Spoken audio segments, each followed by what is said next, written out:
At my wife's promotion party, I stood quietly near the bar, watching her glow under the warm lights of the hotel ballroom. Everyone seemed genuinely proud of her new position, Senior Marketing Director. I was proud too, truly. We had both worked hard in our own ways to get where we were. But I didn't realize that the night meant something different for her than it did for me. When she called me over to introduce me to her colleagues, I expected the usual, "This is my husband, Daniel." But instead, she laughed, raised her glass, and said loudly, "This is my house husband, the man who stays home and plays handyman while I make the real money." Everyone laughed. I froze. For a second, I thought she was joking lightly, but her smirk told me she meant every word. I forced a smile, pretending to laugh along, but inside, something broke. It wasn't the words themselves, it was the way she said them. Like she was embarrassed of me. Like I was less. People patted my shoulder, making jokes about cooking and cleaning.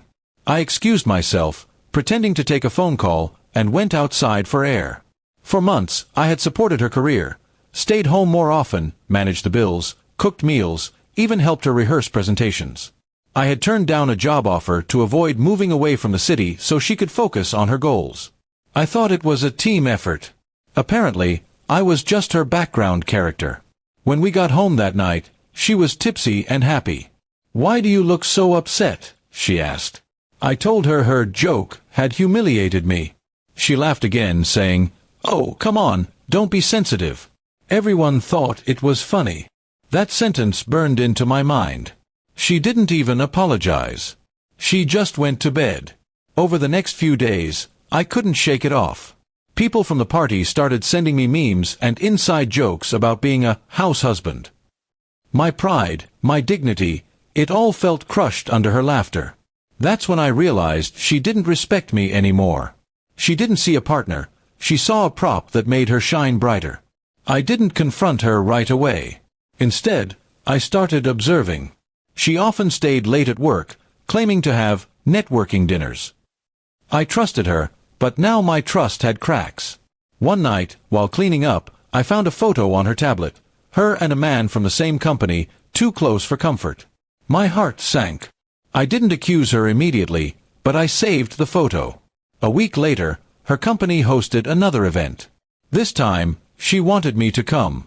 I agreed, quietly planning something she wouldn't forget. At the party, she once again took the stage to give a speech about her success. When she thanked her wonderful husband who keeps the house running, the crowd chuckled again. That's when I stepped forward.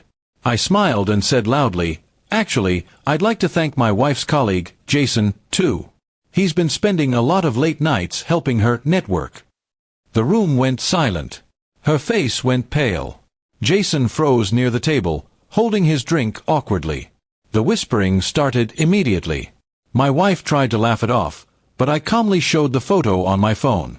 The HR director, standing near the front, looked shocked. Within minutes, the atmosphere of celebration turned into awkward tension.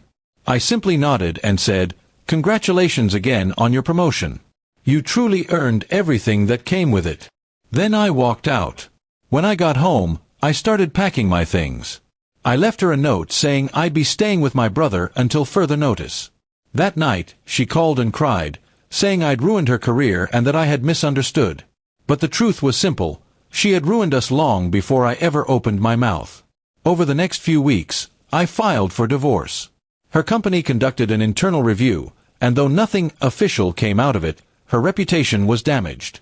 Her promotion was quietly revoked, and she was reassigned to a smaller branch. Months passed, and I started rebuilding my own life. I found a new job, one that appreciated my skills and effort. The label of house husband no longer haunted me because I knew my worth wasn't defined by her opinion or her success. One afternoon, she called me, sounding broken. "I didn't mean to hurt you," she said. "I just got carried away." I told her calmly, "You didn't just hurt me that night. You made me invisible long before that." Then I hung up, feeling lighter than I had in years. Sometimes, respect is more valuable than love. That night at her party, she lost both, and I finally found mine again.